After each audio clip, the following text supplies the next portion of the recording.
Merci, que de louanges. Heureusement, je ne travaillais pas tout seul, c'est sûr. Alors, bon, je ne vais pas vous faire un topo sur la pédagogie. Tu as oublié un mot que tu aimes bien, réseau. Interactivité aussi. Réseau. Ouais. Hein, réseau pluridisciplinaire. C'est vrai qu'on touche toutes les sciences de la santé, c'est ce qui est intéressant. Ici, on ne va pas former d'étudiants. Je suis désolé. Mais ce n'est pas une salle qui est dévolue à ça. C'est une salle de formation de formateurs. Voilà, donc sachez-le, on va former ceux qui le souhaitent, et puis vous allez former ensuite d'autres formateurs. Alors c'est un département universitaire, le principe c'est de faire des modèles pédagogiques qui sont utilisés par d'autres. Alors, par exemple, on a parlé de pédagogie inversée cet après-midi, il y a l'évaluation par les pairs qui a été mise en place par Nicolas, hein, et il y a les TP numériques, il y a le carnet numérique de stage, etc. Voilà, c'est ça qu'il faut continuer à développer et que tout le monde puisse les utiliser. Alors, oui, c'était en 2013, donc la grande presse médicale se gaussait de l'ECN sans papier, donc le CNI, et nous on a décidé, hein, avec tout le groupe pédagogique, hein, de mettre en place la pédagogie inversée, le stage temps plein, pour répondre à ces épreuves informatisées sur tablette. Donc c'était début 2013. En 2013, octobre, on fait déjà les premiers examens sur tablette, pour l'examen facultaire. Donc ça, c'est l'année qui va passer le premier ECNI. Et ils ont mis 3 ans et on les a tout de suite mis en place. On a tout de suite, tous les après-midi, ils étaient sur leur tablette à passer des dossiers progressifs, etc. Alors comme je le disais, heureusement, je n'étais pas tout seul et je vous assure que ce n'était pas possible de le faire sans ce comité local qu'on a mis en place. Et comme tu le disais, interprofessionnalité, c'est grâce aux référents de scolarité, donc Sonia, et Isabelle, elle n'est pas là?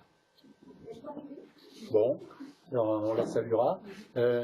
L'informatique, c'est absolument indispensable. Hein. Bon, là, c'est Abel Bellati qui s'occupe de l'ECNI. Les étudiants, qui nous ont beaucoup aidés pour ça. Et puis, mon ami Pierre-Yves Robert, hein, qui heureusement était là pour qu'on puisse organiser ce CNI. Voilà. Alors, on a eu un petit moment de blues en fin 2015 parce que ça marchait pas mal. On n'avait pas les résultats ECNI. On avait quelques éléments sur les examens facultaires. Vous savez que ça fonctionnait bien, que les étudiants travaillaient plus. Mais quand on a voulu incorporer la dernière année, c'est-à-dire avoir 3 années finalement, et puis on s'est dit, tiens, on pourrait aussi faire des examens facultaires sur les 2 années précédentes. Là, ça a complètement grincé, parce qu'on n'avait rien de ce qu'il fallait sur le plan administratif, sur le plan de formation de formateurs, sur le plan financier, et même les étudiants, ils étaient timides. Donc, on a vraiment réfléchi pour mettre en place ces systèmes, parce qu'on ne pouvait plus revenir en arrière. C'est plus possible, il fallait progresser. C'est pour ça qu'on a fait ce département. Et ça, c'est grâce à tout le monde, hein. Notamment, j'ai le souvenir d'avoir travaillé dans le petit bureau d'Isabelle, devant le tableau blanc, on organisait d'une, et puis le soutien des autorités. Si on n'a pas les doyens qui nous aident, c'était vraiment impossible à faire. Et on est venu te voir en septembre. On a retrouvé la date, hein. C'est Delphine qui l'a retrouvée, la date de septembre 2016. Donc moi, ce que je voulais noter, c'est que on parle du mammouth de l'éducation nationale, que ça ne bouge pas, que ceci, que cela. Septembre 2016. Après, c'est passé au CA en septembre ou octobre 2017. Et là, on est en mars, et ça fonctionne. Donc un an et demi pour tout mettre en place, je trouve que c'est quand même pas mal. Voilà, alors tu parlais des résultats des facultés. On a commencé, on était 32e sur 34 en 2015 sur les résultats à l'ECNI, parce que on a commencé avec tout l'ECN, rien que l'ECN, etc. Mais après, on était à tout le CNI, rien que le CNI. Hein. Et ça, c'est ce qui a permis d'obtenir ces résultats. Hein. Et puis en 2017, vraiment, bon, comme on l'a évoqué avec Denis, c'est quand même une excellente année. On n'est pas sûr que les années suivantes soient aussi bonnes, mais enfin bon, c'est déjà quand même bien parti. Alors ça, c'est l'année 2017. Vraiment, l'année 2017 a été très intéressante, hein, parce que il y avait des têtes de classe, des têtes d'amphi, des gens très, très motivés. Voilà. Alors, ce qu'il faut remarquer là, c'est le sourire de tous les étudiants. Pourtant, ils se sont tapés 4 jours d'examen, puisqu'il y a eu des difficultés avec la technique. Hein. Et il faisait 34 degrés dans les amphis. Alors bon, on a distribué beaucoup d'eau, mais ils ont quand même le sourire.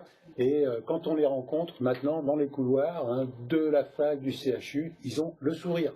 Parce qu'ils sont bien placés, ils ont pu choisir leur métier comme à peu près ils le voulaient, et la ville où ils voulaient être formés.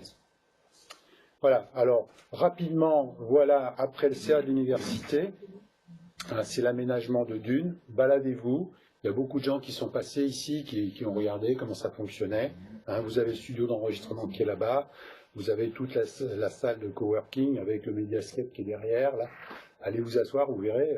C'est vraiment très intéressant, les tableaux interactifs, la visioconférence, les écrans tactiles. Voilà.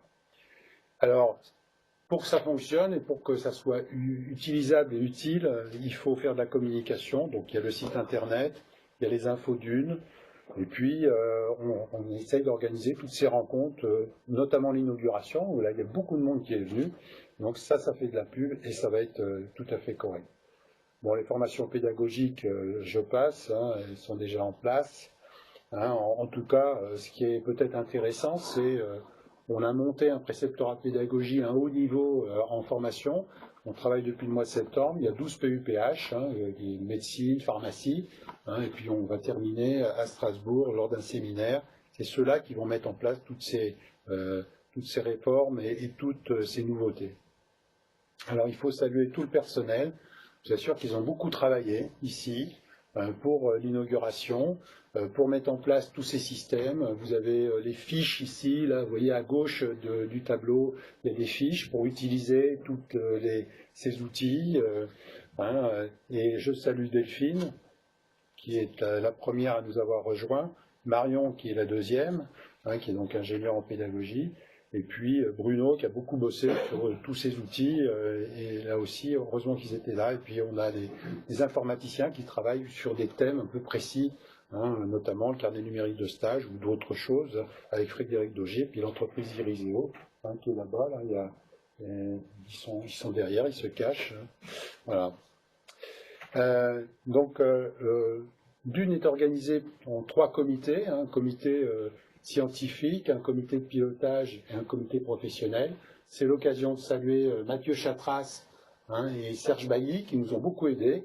Mathieu avec toutes ces informations qu'il peut nous livrer, notamment sur les appels à projets, l'organisation, etc. Puis Serge Bailly qui est vraiment intéressant pour l'utilisation de ces outils et qui forme notamment Marion à l'utilisation de ces outils. Voilà. Puis un comité professionnel, ça se réunit tous les 2 mois, où là, ça vous est ouvert. Si vous voulez présenter vos travaux pour avoir l'aide du département, eh bien c'est ce qu'il faudra. Alors, c'est un département universitaire, il faut publier. On a publié cette année, on est allé au congrès de la CIFEN, la Société internationale d'éducation médicale francophone. Et puis on essaie de répondre à des appels à projets pour pouvoir payer tout ce que vous avez autour de vous. Bon, on n'a pas qu'à payer. Je salue Karine qui nous aide aussi sur les sous qu'il faut aller chercher, qu'il faut trouver. Et on a répondu à pas mal d'appels à projets. Et là, on a fait vraiment le job, c'est sur fin 2017-2018 sur la simulation, qu'on est en train de réorganiser avec Jérôme Cros, et c'est Laurent Fourcade qui s'en occupe. Et puis sur un thème qui est en cours de mise en place, c'est les maisons de santé pluriprofessionnelles universitarisées. Et puis le centre de simulation virtuelle, c'est Anaïs Perrochon qui malheureusement est bloqué à Montpellier, avec dans l'autoroute là qui est complètement bloqué. Il est dans les neiges, dans le froid, dans le frigo. Voilà. Donc si il y a un mot, il faut se souvenir d'une seule chose. Bienvenue, vous êtes chez vous, utilisez Dune, utilisez ces outils, mais pensez à une chose, quand vous viendrez ici, vous nous direz, je voudrais utiliser tel outil, on vous demandera, mais c'est pour quoi faire? De l'enseignement? Et c'est sur quoi? Voilà. Donc, il faudra s'en rappeler. Voilà. Merci.